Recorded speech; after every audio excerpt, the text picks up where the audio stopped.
Today I will tell you the story of James Joyce, Arabia. This is a story about the first youthful feeling, timid and bright as morning. The boy is in love with his friend's sister and dreams of pleasing her with a gift from a charity bazaar called Arabia.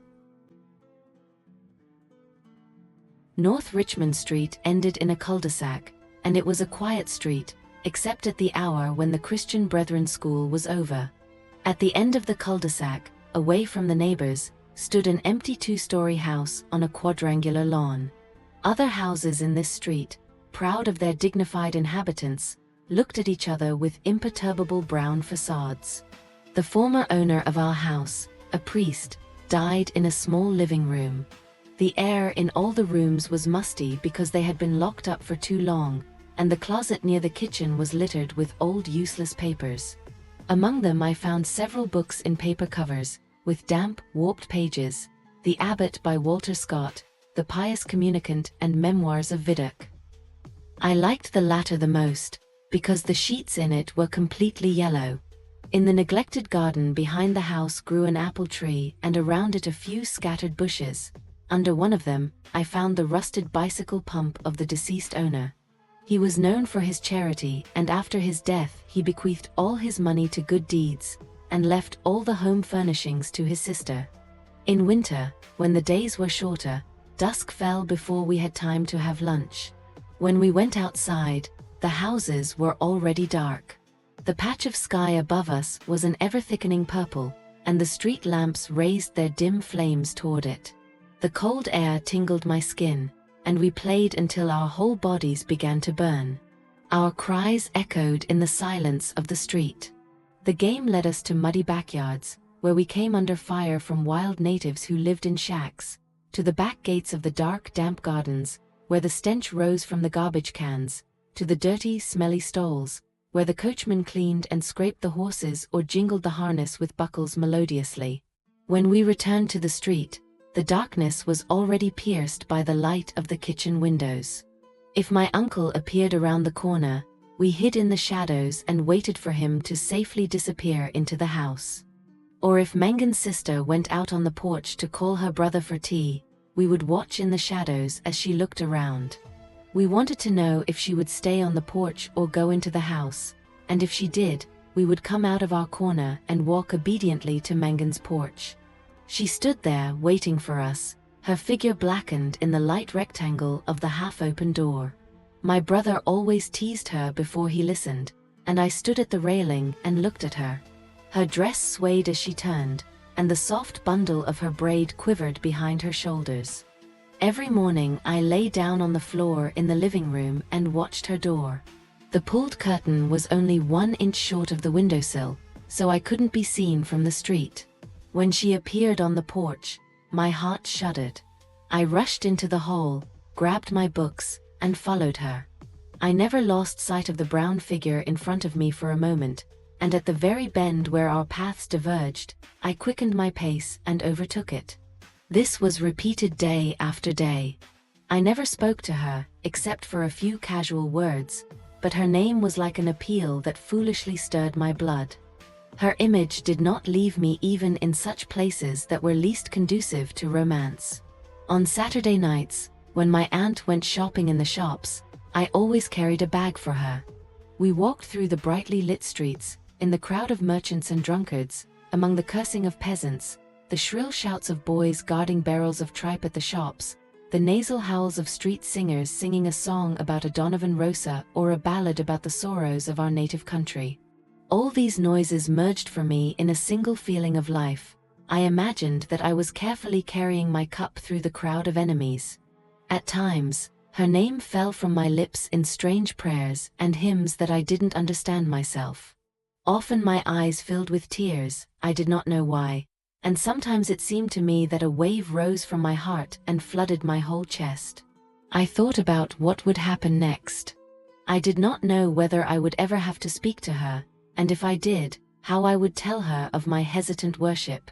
But my body was like a harp, and her words were like fingers running along strings. One evening I went into the little drawing room, the one where the priest had died. The evening was dark and rainy, and there was not a sound in the whole house. Through the broken glass, I could hear the rain falling to the ground, jumping like countless water needles over the wet beds. Somewhere below there was a lantern or a lamp in the window. I was glad I could see so little. It was as if I was in a fog, and at the moment when it seemed that all my feelings were about to leave me, I clenched my hands until it hurt, repeating endlessly, "My love. My beloved."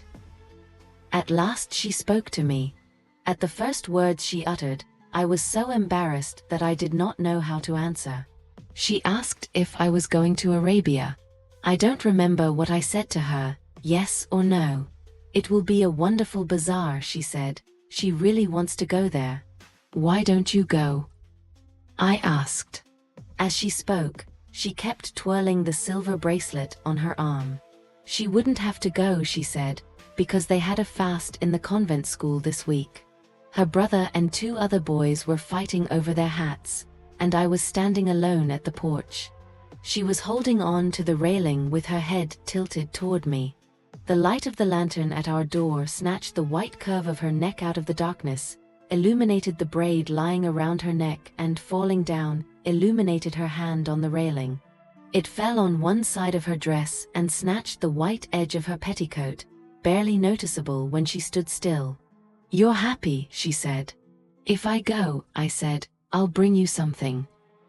What innumerable dreams swirled in my head in my dreams and in reality after that evening. I became unbearable at school. In the evenings in my room, and in the classroom during the day, her image obscured the pages I was trying to read. The word Arabia sounded to me in the silence in which my soul basked and bewitched me with oriental charms. I asked permission to go to the charity bazaar on Saturday evening. The aunt was very surprised and expressed the hope that this was not some kind of Freemason idea. In class, I answered poorly. I saw the teacher's face change from friendliness to severity. He asked me if I had decided to be lazy. I could not concentrate. I had no patience for the serious affairs of life, which now, when they stood between me and my desires, seemed to me a child's game, a tedious, monotonous child's game. On Saturday morning, I reminded my uncle that I would like to go to the charity bazaar in the evening. He fumbled at the hanger, looking for a hat brush, and answered me curtly, "Yes, boy, I know." As he was in the hall, I could not enter the drawing room and lie down in front of the window. I left the house in a bad mood and walked slowly to school. The day was hopelessly cloudy, and in my heart I already had a premonition of trouble. When I returned home for dinner, my uncle was not yet there. But it was still early. I sat and stared at the clock for a while, and when the ticking began to irritate me, I left the room. I climbed the stairs to the top floor of the house. In the high, cold, empty, gloomy rooms, I felt relieved, and I went from one to another singing. Through the window, I saw my comrades who were playing in the street. Their screams came to me, muffled and indistinct, and pressing my forehead against the cold glass, I looked at the dark house opposite in which she lived. I stood there for an hour, seeing nothing but my imagination of a figure in a brown dress, a slightly touched by the light of a curved neck, an arm on the railing, and the white hem of a skirt. When I came down again, Mrs. Mercer was sitting by the fire. It was a gray-haired, quarrelsome old woman, the widow of a moneylender, who was collecting old postage stamps for some godly purpose. I had to listen patiently to the chatter at the tea table. Lunch was already more than an hour late, and my uncle was still missing. Mrs. Mercer got up. It was a terrible pity, but she could not wait any longer. It was already 9 o'clock, and she did not want to go out late. The night air was bad for her. When she left, I began to walk up and down the room, clenching my fists. Aunt said, "I'm afraid you'll have to postpone your market until Sunday." At 9 o'clock, I heard the click of a key in the lock of the door. I heard my uncle talking to himself and the hanger swaying under the weight of his coat. I knew well what it all meant. When he had half finished his dinner, I asked him for money for the market. He forgot everything. "Good people are having a second dream," he said. I didn't smile.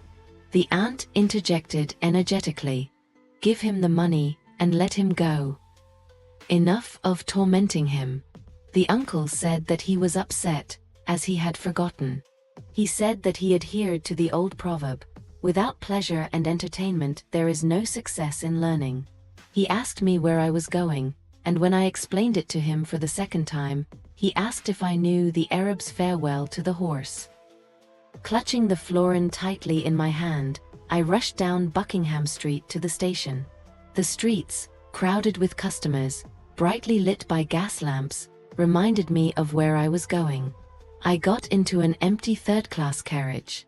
After an intolerable delay, the train slowly moved away from the platform. He crawled among the dilapidated houses, over the shimmering river. At Westland Row Station, a whole crowd besieged the carriages, but the conductors would not let anyone in, shouting that the train was special and went only to the market. I was left alone in an empty car. A few minutes later, the train came to a hastily cobbled-together platform. I went out. The glowing dial showed that it was already 10 to 10. Right in front of me was a large building, on the facade of which a magical name shone. I could not find sixpence to enter, and fearing that the market might be closed, I slipped through the turnstile, handing a shilling to a man with a tired face. I found myself in a large hall, which was surrounded by a gallery half its height. Almost all the stalls were closed, and more than half of the hall remained in darkness. There was silence all around, such as happens in church after the service. I timidly walked to the middle of the market. Several people crowded around the still open kiosks. In front of a curtain over which the words Café Chanton were composed of multicolored bulbs, 2 people were counting money on a tray. I listened to the coins falling. With difficulty remembering why I had come here, I approached one of the stalls and began to look at porcelain vases and flower tea sets. At the door of the kiosk, the young lady was talking and laughing with 2 young men. I noticed that they were speaking with a London accent, and I involuntarily listened to their conversation. "Oh, I didn't say anything like that." "Oh, you said." "Oh, I didn't tell you." "Did she really say it?" "Yes. I heard it myself." "Oh, you liar." Noticing me, the young lady came up and asked if I wanted to buy something. Her tone was unfriendly. It seemed that she spoke to me only out of duty. I looked embarrassedly at the huge jugs that stood like 2 Eastern guards on either side of the darkening entrance to the kiosk, and muttered, "No, thank you." The girl rearranged some vase and returned to the young people. They started talking about the same thing again. Once or twice she looked back at me. I stood at the kiosk to make my interest in her product seem more plausible, but I knew that all this was useless. Then I slowly turned away and wandered to the middle of the market. I dropped my 2 pennies at the bottom of my pocket where the sixpence was lying. I heard a voice shout from the gallery that the lights would be turned off. The upper part of the building was now completely dark. Looking up into the darkness, I saw myself, a creature drawn by vanity and put to shame, and my eyes burned with resentment and anger. Friends, thank you for watching. Support the channel with subscriptions, comments, and a thumbs up. I am waiting for you at the next get-together with the book. Your narrator, Irene.